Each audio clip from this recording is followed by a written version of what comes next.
The New York Knicks, man, it was more stressful than it should have been. I feel like I aged a little bit. They pull out a 118-116 Game 3 win over the Detroit Pistons. We'll take you through a chaotic final few minutes right now on Locked On Knicks.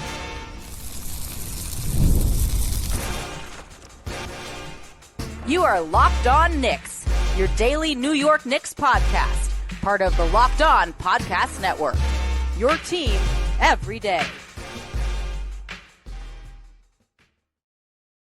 Hey, what's up, guys? My name is Gavin Schall, your Saturday host of the Locked On NBA podcast and your favorite play-by-play broadcaster's favorite play-by-play broadcaster. Been covering the Knicks and the NBA as a whole for almost a decade now. He's Alex Wolfe, editor-in-chief of the Strickland, the greatest Knicks website in the whole wide world. You can check them out on all forms of social media over at the Strick.land. If you didn't know, now you do. This is Locked On Knicks, part of the Locked On Podcast Network. Your favorite team every single day. Sometimes the last few weeks in particular, even a little bit more than that. So be sure to subscribe both on your favorite podcast platform of choice and on YouTube to stay tuned for everything we have coming down the pike here at Locked On Knicks. Exciting episode, exciting game to get into today. We want to tell you real quick that this one is brought to you by our friends over at Monarch Money. You can take control of your finances with Monarch Money by using code LOCKEDONNBA at monarchmoney.com for 50% off your first year. And if this episode isn't enough for you, we now have a newsletter over at Locked On Knicks, so you can subscribe over at LockedOnDaily.com to get writing from Alex and I, our team of national writers here at Locked On, in your email every single day, and potentially win a prize up to $2,500 from Best Buy if you subscribe before April 30th. But Alex, this was a thriller. I thought it was a spectacular bounce back game from Jalen Brunson, even though he didn't shoot well until the fourth quarter. The process, I thought, was sublime throughout every kind of criticism I had for him coming out of game two. He answered. I thought Cat, pretty brilliant, gutsy two-way performance. The wings were great, but maybe we start on a last few minutes where and this has been a theme for the Knicks this whole year. It never really feels easy for them, does it? Yeah, definitely not. I mean, it's like the cardiac Knicks at this point. But yeah, I mean, two huge things, ref and procedure wise, down the stretch of this game, sort of seem to be the things that everybody's talking about the most, despite the fact that I think that we saw, for my money, I think the most entertaining game of this series so far, without a doubt. I mean, I think both teams really, they brought it. Both teams gave their best punch. Like, didn't feel fluky in any way, one way or the other than, I guess, depending on how you feel about these two particular calls. So one of which, late in the game, Knicks are inbounding and are inbounding into the backcourt. Jalen Brunson first makes contact with the ball when his foot is clearly still in the front court, and then advances into the backcourt, which then had the whole crowd going crazy, and lots of people on social media still to this moment going crazy, saying that it was a backcourt violation. We got some clarification on that one. So Zach Zarba in the reporter pool, talking to the reporters after the game, he got asked late in the game, it appears Jalen Brunson commits a backcourt violation, looking for clarification on that rule. Zach Zarba said, Rule 4, Section 6G, he had it. The front court, backcourt status is not obtained until a player with the ball has established a positive position in either half. In this instance, during the throw in the last 2 minutes of the fourth period and the last 2 minutes in any overtime period. So obviously that is where we were at that point. Brunson and the trajectory of the pass were headed towards the backcourt. Brunson's momentum was taking him there when he touches the ball. Due to the momentum, he's not considered in a positive position at that time. That's why that play is legal. So, I mean, I don't disagree with that interpretation of the rule either. He also, I mean, there were people taking a still of him like touching the ball while his foot was still on the other side, but he clearly hadn't established possession yet, which I think is the operative thing here. And then, of course, the thing that Kat referenced in his post-game comments, like, shout out to the, what do you say? Shout out to the table. That was crazy or whatever. Jalen Brunson taking a free throw towards the end of the game, or like what could have been, probably should have been the last play of the game, takes a free throw. And then it's the second that his free throw hit the rim, the buzzer sounds. And so then they're like, okay, game over. But there was still supposed to be like a fraction of a second on the clock. But then after reviewing and realizing that there should have still been a little bit of playtime then Detroit gets a possession with the ball advanced, which is kind of crazy because there was definitely, I mean, I think at best you call that a jump ball and say, well, there was no imminent possession.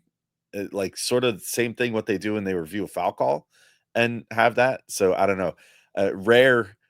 Rare thing that I guess the NBA will have to address in the rules this offseason because that seems bizarre. But either way, it seems like each team sort of got their own little benefit of the doubt moment at the end of this one in some way or another.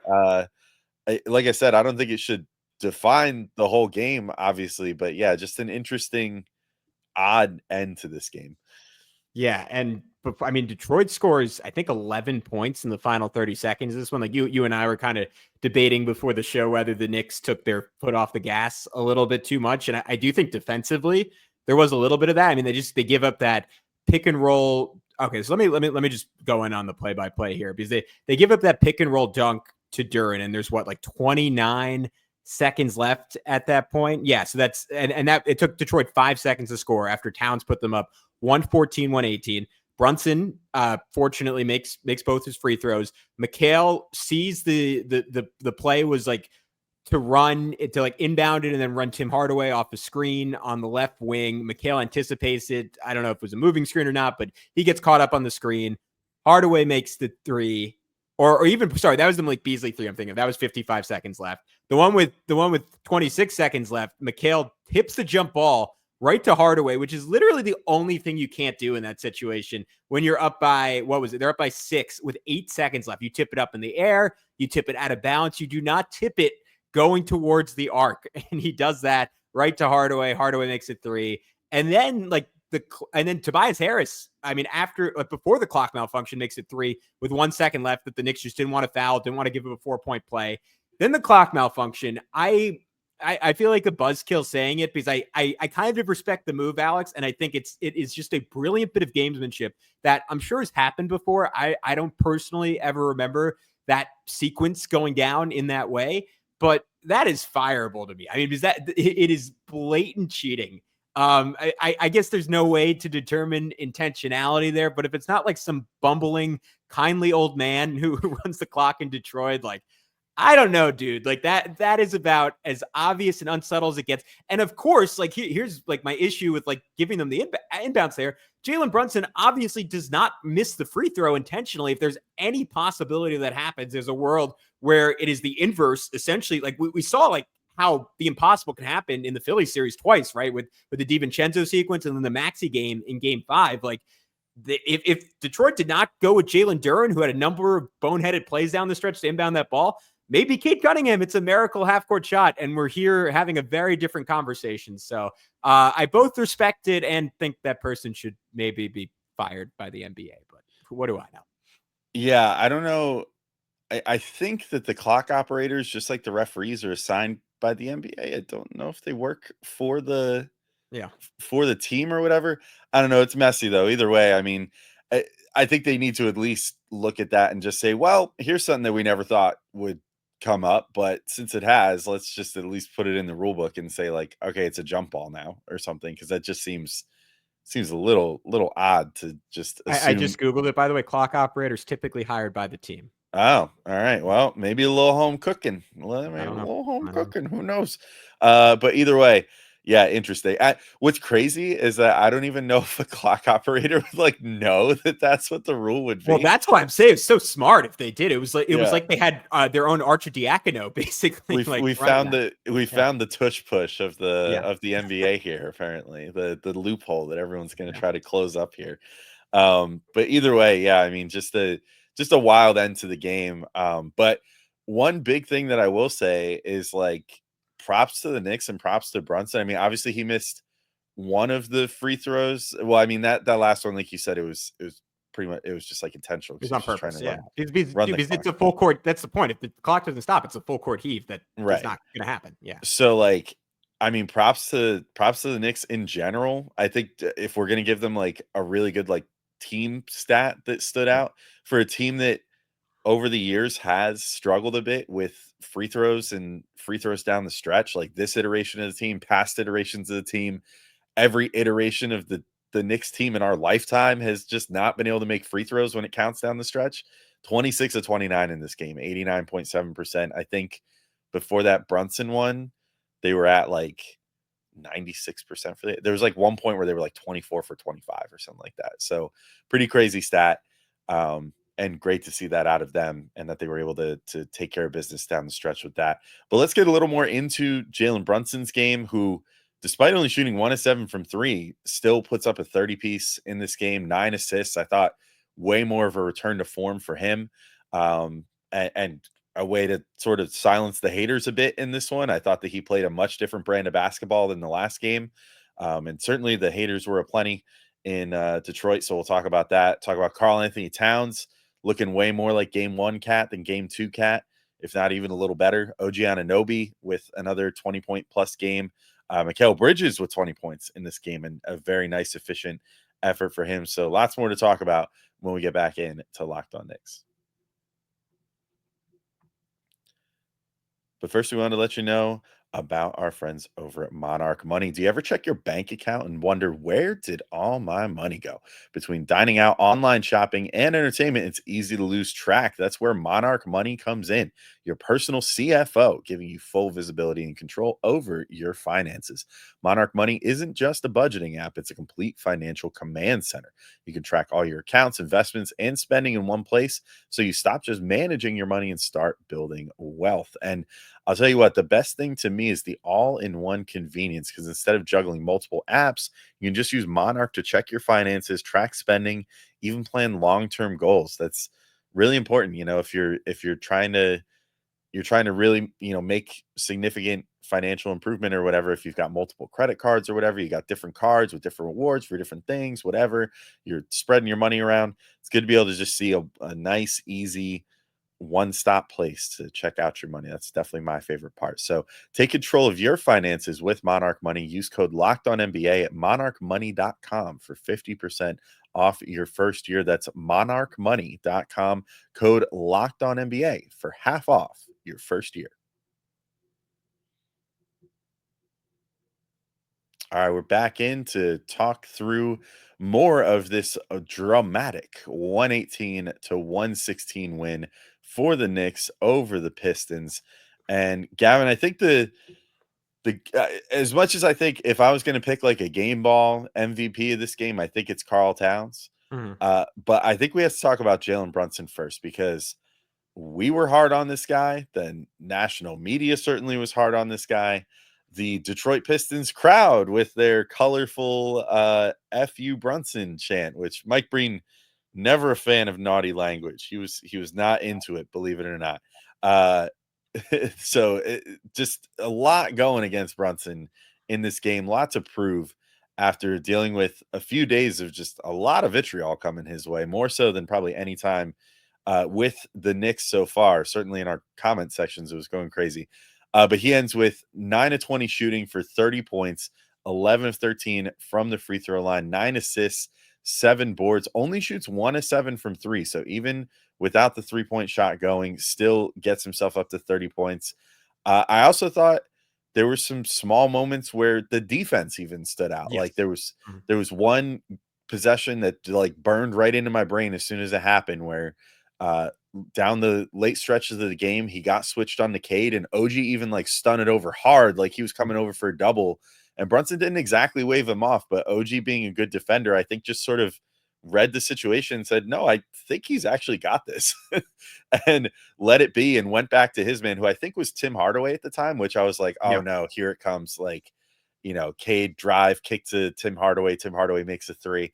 Instead, Brunson keeps him in front of him the entire possession, muscles him up, which is the one thing that you're talking to Jalen Brunson versus Cade Cunningham matchup. Like, that's the one place where Brunson can kind of hold his own, is that lower body strength, and just keeps him in front of him, gets a hand up. Cade misses a mid-range shot, and the Knicks get the board, and just a fantastic possession by Jalen Brunson there. So that was just a very microcosm type thing, but I'll leave it to you with what else to get into, because I thought, just a phenomenal game for Brunson. And so far, we're only 3 games in, but to me, this was the defining game of the postseason for him so far.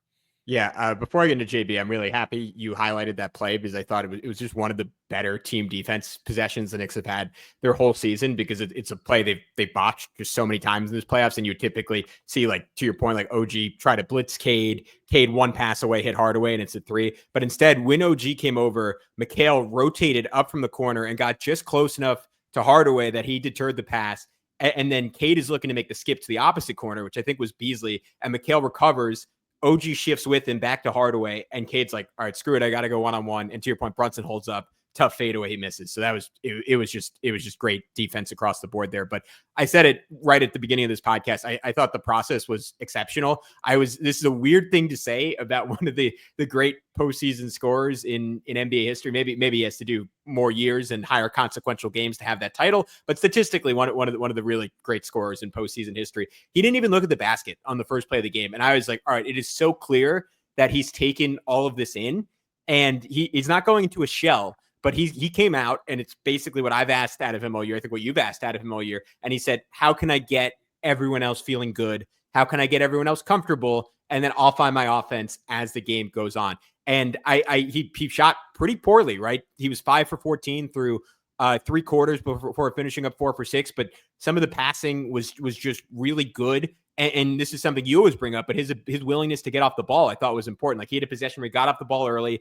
and then Hart hits him right before the shot clock for a corner three. I'm like, that's because he was moving. That's because he let other guys touch the basketball. And that's kind of proof of concept on what you and I and so many of these other podcasts and reporters and fans have been preaching. Like, other times, like, where he leveraged his gravity, like there's a play where he posts up Schroeder, and I thought it was really funny. Schroeder, you could see him like cry for help, basically. Paul Reed rotates over, he pivots between both of them, slings the ball out opposite wing, hits OG for a three. To your point on the defense, I mean, there were a few bad possessions. There one where he completely falls asleep on Hardaway and gives up a three, but awesome 2-play sequence in the third quarter where he denies a dribble handoff to Hardaway twice and basically forces a shot clock violation.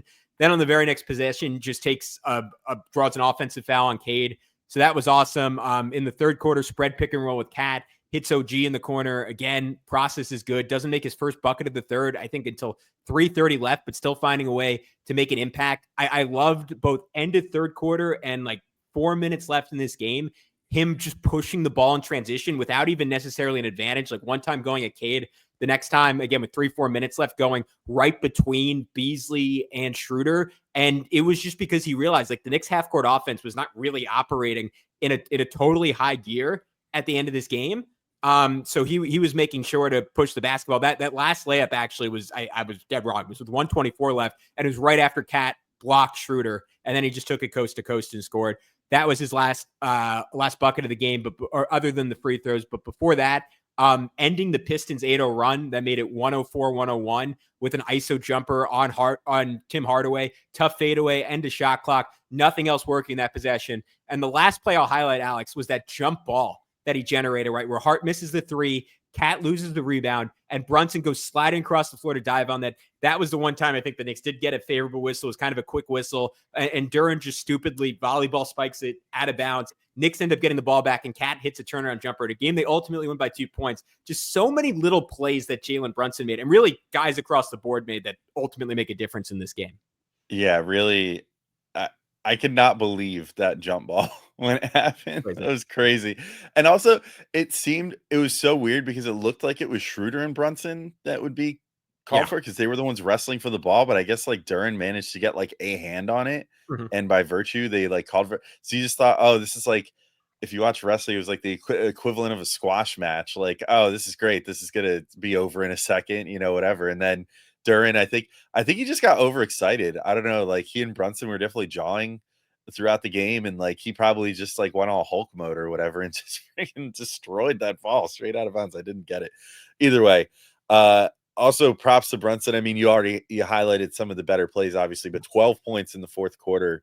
Mm-hmm. As Mike Breen called him, Captain Crunch Time. Which I think he's called him a couple times. He doesn't cut the roof of your mouth, though. He just scores lots of points in the fourth quarter. The other thing is, we have not brought up that he won the Kia Clutch Player of the Year award yet. So congrats to Brunson on that. Definitely. I mean, I'm not going to lie to you. I think it's kind of a silly award. I don't think it's warranting a whole episode, but this was a great game for him to really hammer that home. Mm-hmm. I think those transition opportunities down the stretch were huge.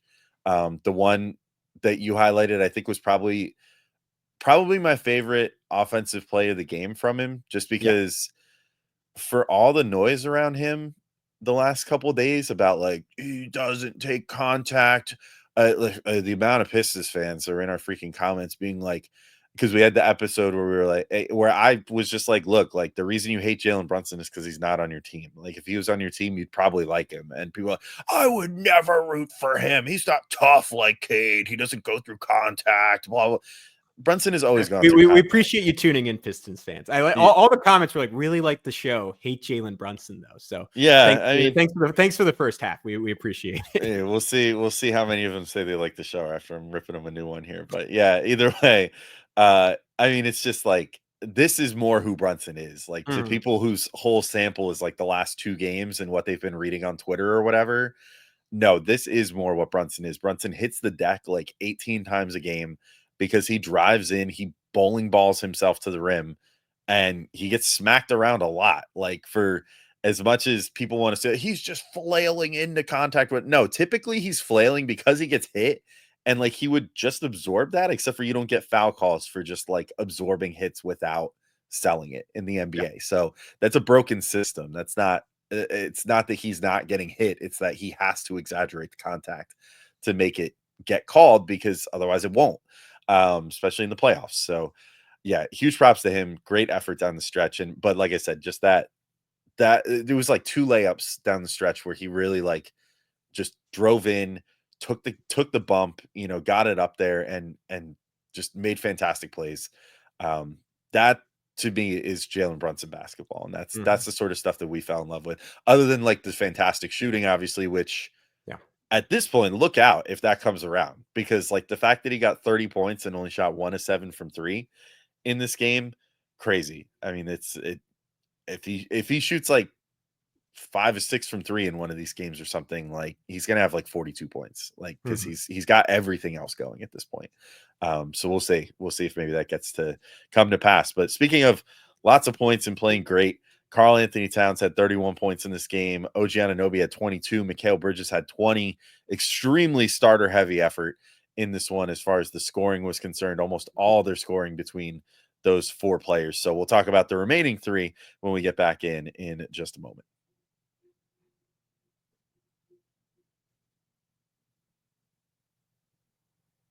All right, let's finish talking through this 118-116 game 3 win for the Knicks. Of course, now they're up 2-1. They've recaptured home court for the remainder of the series, as long as they don't lose at home anymore, which is great. That always a huge weight off the shoulders when your team loses one of their games at home and then steals another one back immediately on the road. Like, great, good. Now things are back the way they should be. Anyway, Gavin, Karl-Anthony Towns, 31 points, shot 10 of 18 in this game, 4 of 8 from 3. Yeah. May I say again, 4 of 8 from 3. Do more of that, please. Knicks, for the love of all things. And 7 of 7 from the free throw line, 8 boards, 1 assist, 1 steal, 2 blocks. I thought this was much like the first game, just a phenomenal full effort from Cat. The fact that they seemed to make a conscious effort, and he seemed to make a conscious effort to make sure that he was getting attempts from 3 in this game. Huge, helped the spacing in a huge way. Let everybody else have some more space to cook on the inside, which was fantastic. And I feel like that lets guys like OG then have the latitude to drive in, make the plays that they want to make, that kind of thing. And then the defense, once again, I just thought was fantastic from him. I mean, he ends with 4 personal fouls, but he played 41 minutes. I mean, you'll take that every day from Cat if he's only doing 1 foul for every 10 minutes that he's on the floor. In addition, down the stretch, just he looked like a bona fide rim protector. Like it looked more like early career Cat when he like sort of, I think, had a little more of a rep, like coming out of Kentucky or whatever, as a guy who could potentially be like a really, really good 2-way player. Obviously, we've seen that like discipline and other things have kind of held him back in that regard as far as his defensive potential. But that was the most disciplined he's looked since game 1. Obviously, I mean, he looked really good in that game too. But handled switches well, handled guys getting funneled to him well. The only thing that I think stood out on defense was there were a couple stretches in this game where the Cade and Duren pick and roll just annihilated him at different points, like in the third quarter, where they had to kind of like bring Mitch in to stop the bleeding a little bit there. But all in all, just I thought a phenomenal defensive effort from Cat as well, especially down the stretch when it mattered most. He came up with some really huge plays for them. Yeah, I mean, just another exceptional two-way game. Like, you could look at game one, you could look at this game and call either one his best two-way performance as a Knick.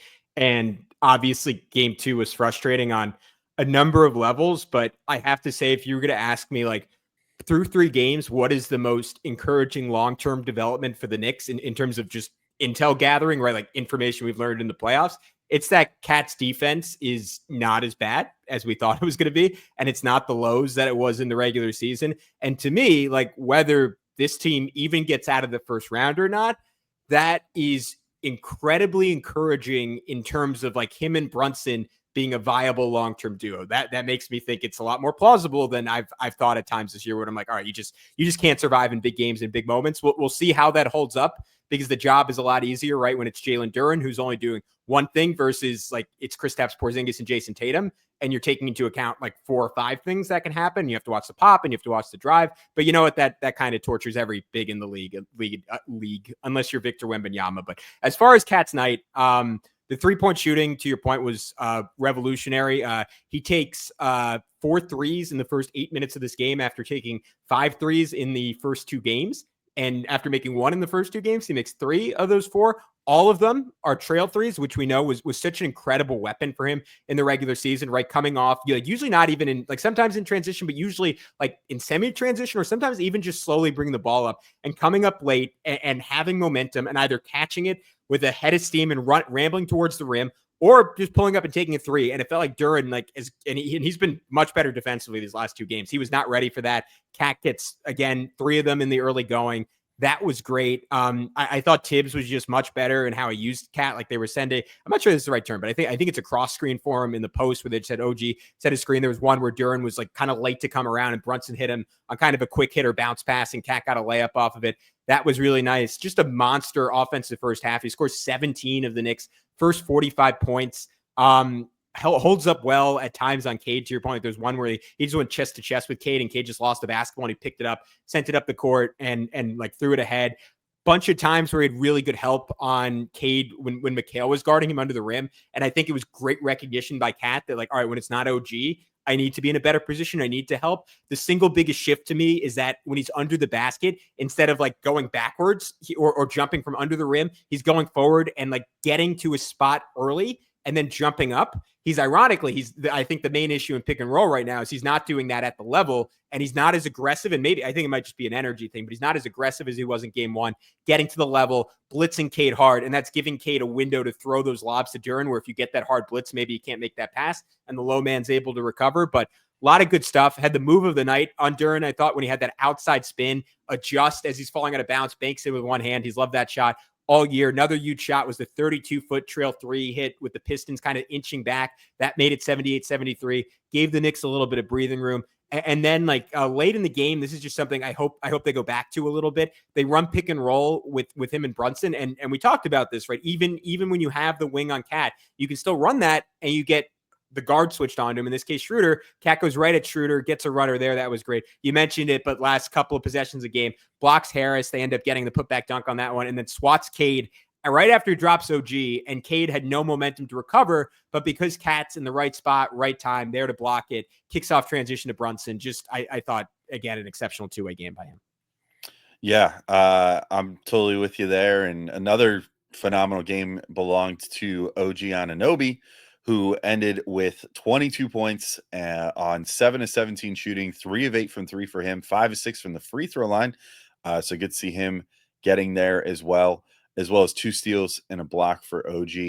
I think the big thing for this one, again, more shades of game 1 in terms of what his approach was. Like, just like Cat sort of went back to some of the things that made game 1 a success for him, I feel like OG did similar things where he looked much more like he did in the first half of the first game, where he looked just extremely aggressive. I mean, most of his damage came in the first half in this game as well. 18 of his points in the first half to lead the Knicks in the beginning of this game. So if that's ultimately their strategy, I don't hate it. Like, get OG going early, let him do some of the early damage, and then let Brunson and Cat kind of bring it home for you down the stretch.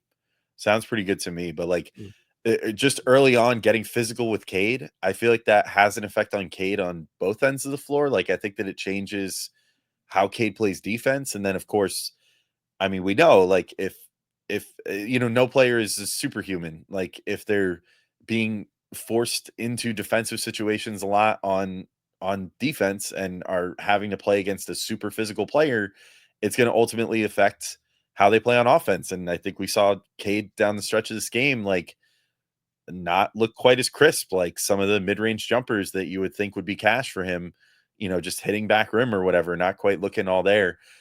Maybe that's just lucky for the Knicks, or maybe it's a factor of the fact that, like, he had to be following OG around off-ball screens in the first half and getting beat up. And, like, even I think it was OG's first basket of the game, like, just kind of getting tangled up in a screen, and OG just kind of like shirking him off, like with a little shoulder shiver, and just getting right inside and getting a nice easy dunk. Like, I feel like that's maybe one of the best ways you can combat Cade, is just like almost like try to tire him out, like it's a boxing match or something, like you're trying to keep him running around all game, make sure that whoever he's guarding is active on offense. And it seems like for the most part, that's going to be OG if they're sharing the floor together. That's been the matchup they're trying to create there. And they, I guess, feel confident. And I mean, look, Cade has gotten one over on him once or twice. He stripped him a few times, like, and OG's not been perfect, but I think the moral of these first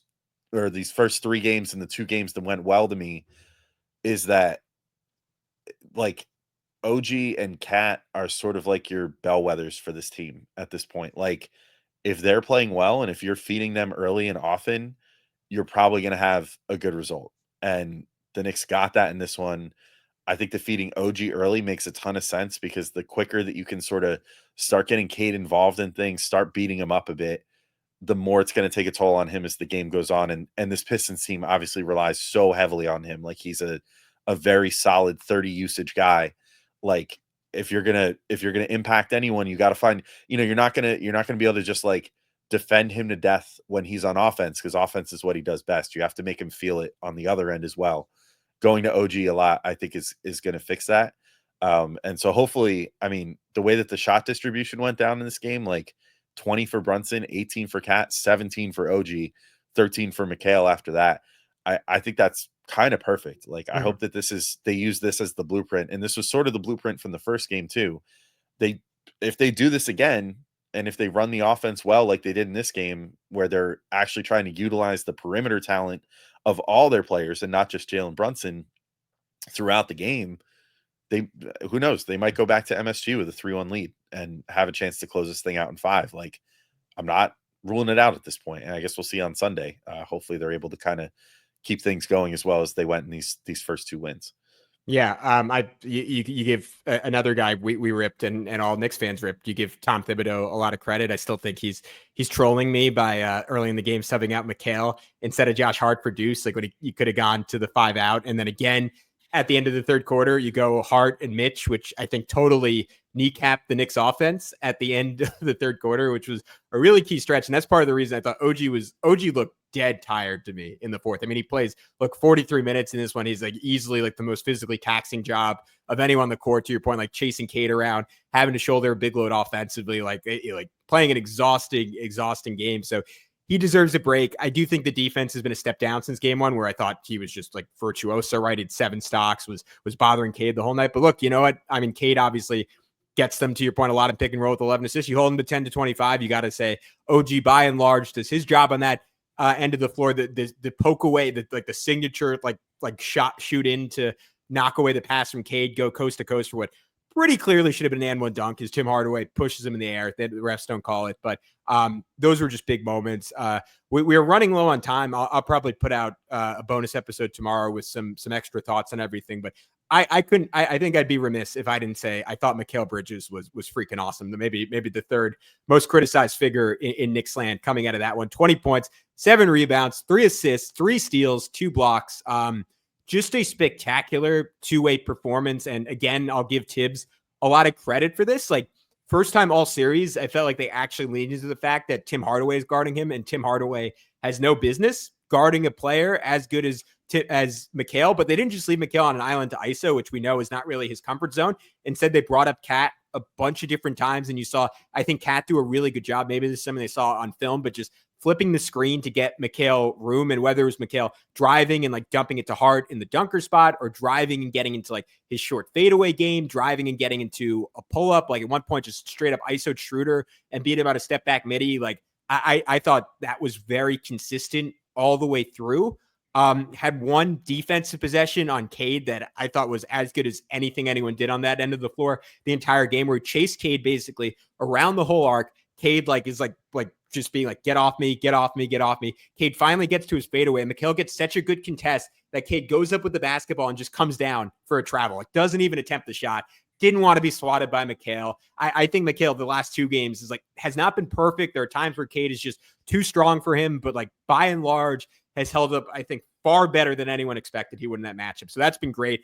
And then I thought one of the biggest sequences of the game was when Cat had, I believe it was a block or a strip with about 7 minutes to go. Brunson pushes it up the court, and this is emblematic of how unselfish Brunson was the whole game. Has the pull-up 3, instead laser cross-court to Mikal. And so many times this year, the Knicks have had that exact sequence with momentum, and I've watched Mikal Bridges miss that shot. He nails it, and it's 102-91, 6:50 left. Obviously, in a perfect world, the Pistons don't score whatever they did from there. I think 26 points in the final 6.5 minutes, and the Knicks win by 10. But I was incredibly impressed with Mikal Bridges, and this is the kind of performance, the kind of game, why they gave up a bunch of picks, I think, with this sort of two-way level of play in mind.